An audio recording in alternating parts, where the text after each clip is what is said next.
Hello sir. हाँ बोलो। मेरे हस्बैंड का फोन स्विच ऑफ आ रहा है सर। वो मुझे ये कहकर गए थे कि 1 घंटे में आ जाएंगे घर पर, लेकिन अब 4 बज चुके हैं, वो घर पर आए नहीं। मैंने कॉल भी किया लेकिन स्विच ऑफ आ रहा है सर। न जाने मुझे क्यों डर लग रहा है सर। ठीक है, टेंशन होने की कोई जरूरत नहीं है। क्या हुआ होगा? ठीक है, 10 मिनट के अंदर मैं वहाँ आता हूँ, तुम फिक्र मत करो। ठीक है सर।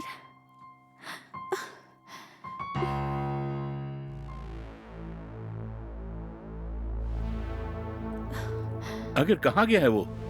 सर दुकान के लिए सामान लेने गए थे बोलकर सुबह ही वो चले गए यहाँ से। कई बार मैंने कॉल किया लेकिन स्विच ऑफ आ रहा है। मुझे बहुत डर लग रहा है सर, और आज तक उन्होंने ऐसा कभी नहीं किया है सर। इसलिए मुझे बहुत बेचैनी हो रही है। कहीं उन्हें कुछ हो तो नहीं गया, इसी बात का डर है मुझे सर।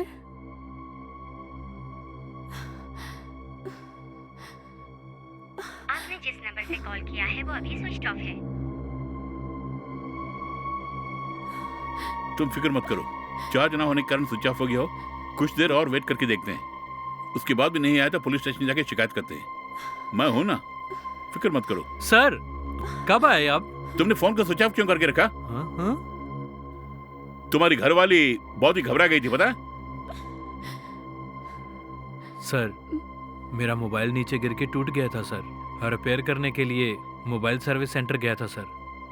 मोबाइल सर्विस करके ले आने में कुछ टाइम लग गया था सर। मोबाइल किसी भी तरह ठीक हो गया सर। थोड़ा चार्ज करना बाकी है सर। चाहे कुछ भी हो, इन्हें इन्फॉर्म किया होता ना। ये कितनी घबराई हुई है देखो। मुझे माफ कर दो। ठीक है, मैं जा रहा हूँ। सर क्या हुआ सर? तुम्हारी बीबी ने फोन किए थे, सब कुछ छोड़ के आ गया। ऑफिस में बहुत सारे काम पड़े हैं। एक और दिन आके बात करता हूँ मैं। आपने ऐसा क्यों किया? पता है मैं बहुत घबरा गई थी। माफ कर दो ना। हेलो। Hello sir. हेलो, कैसी हो? बोलो ना।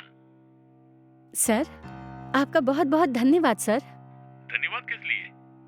आज जब मेरे हस्बैंड का फोन स्विच ऑफ हो गया तो उन्हें कहीं कुछ हुआ तो नहीं, ये सोचकर मैं घबरा गई थी। घबराहट में जैसे ही मैंने आपको कॉल किया तो आपने अपना सारा काम छोड़कर मेरे पास घर चले आए।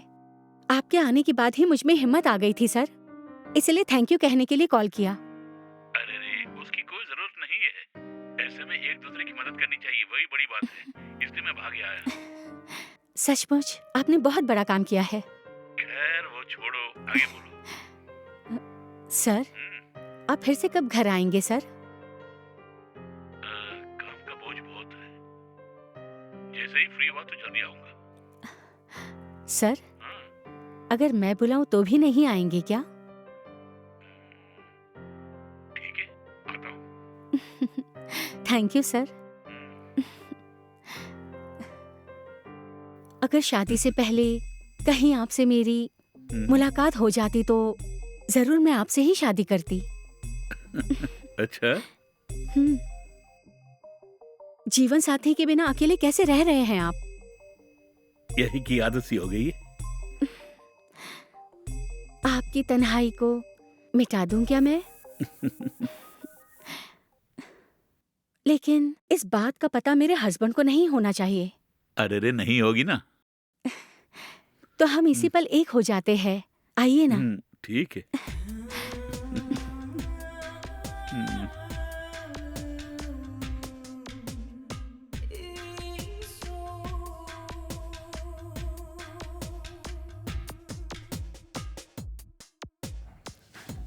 हाँ?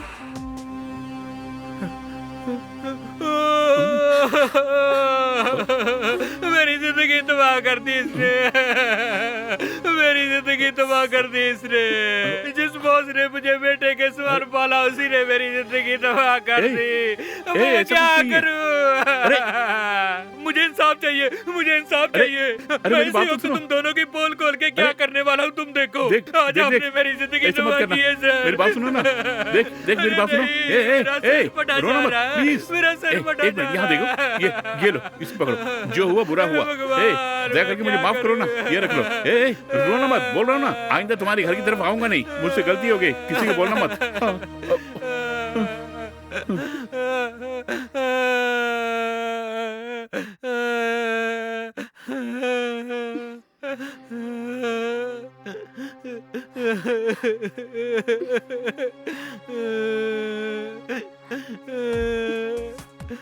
हे, तुम्हारी वजह से आज सब कुछ चौपट हो गया। आज सर को अपने कंट्रोल में करके उसकी सारी दौलत हथियाने वाली थी मैं, लेकिन तुम बीच में आकर सब कुछ गड़बड़ कर गए। अरे मुझे क्या पता था कि वो आदमी तुम्हारे साथ यहाँ होगा। मैं कैजुअली बेडरूम में आके सोने के लिए जैसे डोर खोला और जड़ से तुम्हें दोनों को लिपटे हुए देखते ही अचानक मैं बेकाबू हो गया, तो बस रोने की एक्टिंग की मैंने। देखो, अगर 2 बार वो यहाँ पर आकर चले जाएं, तो उसे करोड़ों की दौलत हथियाकर खुशी से जिंदगी गुजारते। छे, सबको सत्यानाश कर दिया। खैर जाने दो, उस आदमी को भूल जाओ। क्यों, हमें कोई और बकरा नहीं मिलेगा क्या? हाँ, क्या बोल रही हो?